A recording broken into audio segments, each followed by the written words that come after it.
Now it was King Agamemnon's turn to address them. He rose from his seat, not moving toward the center. The Lord of Men spoke out from where he stood.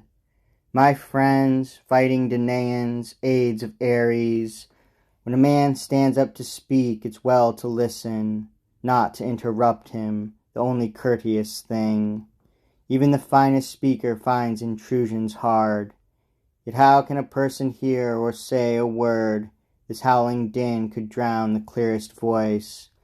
But I will declare my inmost feelings to Achilles, and you, the rest of you Argives, listen closely. Every man of you here, mark each word I say. Often the armies brought this matter up against me. They would revile me in public. But I am not to blame. Zeus and fate and the fury stalking through the night, they are the ones who drove that savage madness in my heart, that day in assembly when I seized Achilles' prize. On my own authority, true, but what could I do? God impels all things to their fulfillment. Ruin, eldest daughter of Zeus, she blinds us all, that fatal madness. She with those delicate feet of hers, never touching the earth, gliding over the heads of men to trap us all. She entangles one man, now another. Why, she and her frenzy blinded Zeus one time, highest, greatest of men and gods, they say, even Father Zeus. Hera deceived him blind, feminine as she is, and only armed with guile. That day in Thebes, ringed with tower on tower, Alcmena was poised to bear invincible Heracles. So the proud father declared to all immortals, hear me, all you gods and all goddesses too, as I proclaim what's brooding deep inside me.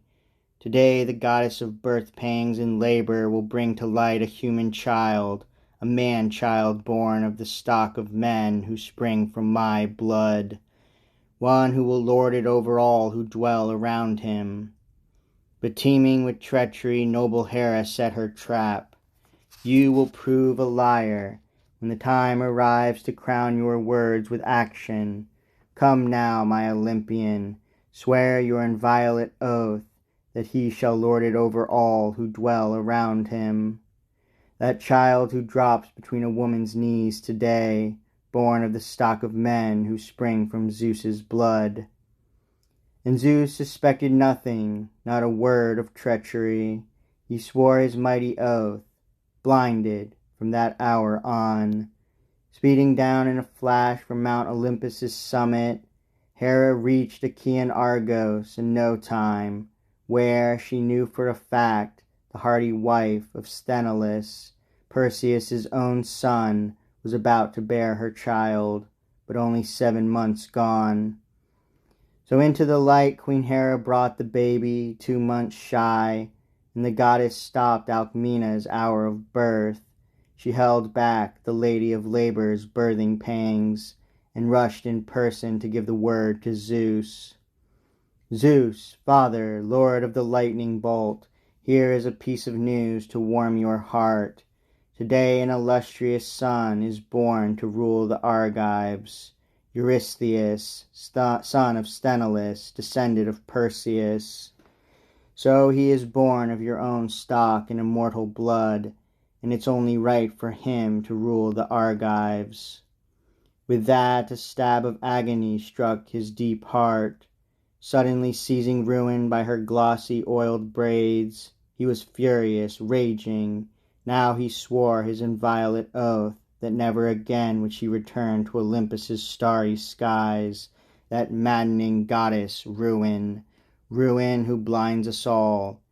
With that he whirled her round in his massive hand and flung her out of the brilliant starry skies, and she soon found herself in the world of men.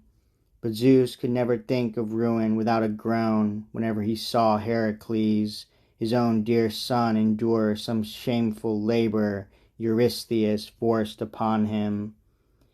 And so with me, I tell you, when tall Hector with that flashing helmet of his kept slaughtering Argives pinned against our ships, How could I once forget that madness, that frenzy, the ruin that blinded me from that first day?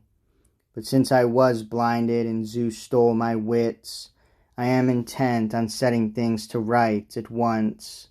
I'll give that priceless ransom paid for friendship, gear up for battle now, and rouse the rest of your armies. As for the gifts, here I am to produce them all that good Odysseus promised you in full the other day when he approached your tents. Or if you prefer, hold off a moment now. Much as your heart would spur you on to war, aids will fetch that treasure trove from my ship. They'll bring it here to you, so you can behold what hoards I'll give to set your heart at peace.